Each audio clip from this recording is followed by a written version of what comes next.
Од книги во Македонија не се живее.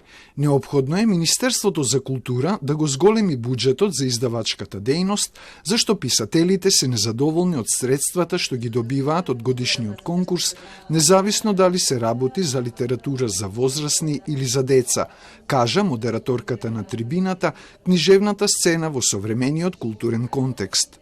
Кога излегуваат резултатите, секој од нас е разочаран што просто може да се покрие со тие пари.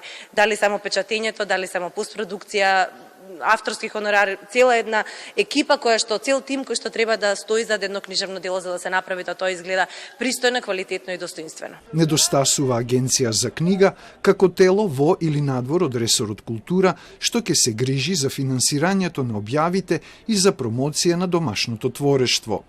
Доста многу ќе се промени, првенствено во смисла на таа некоја промоција на македонската книжевност надвор од границите. Вака се што се сведува на нечиј личен успех. Потребно е и поврзување со музеите и библиотеките по примерот на отворените врати за промоции на градската библиотека Браќа Миладиновци. Би било одлично кога писателите би патувале на иницијатива на библиотеките од другите градови, во другите градови, и тоа би било покриено од буџет од самата библиотека. Современата македонска литературна продукција има релевантни, ангажирани дела кои се осврнуваат на актуелната општествено-политичка стварност, кажа авторот и уредник во Готен Владимир Јанковски.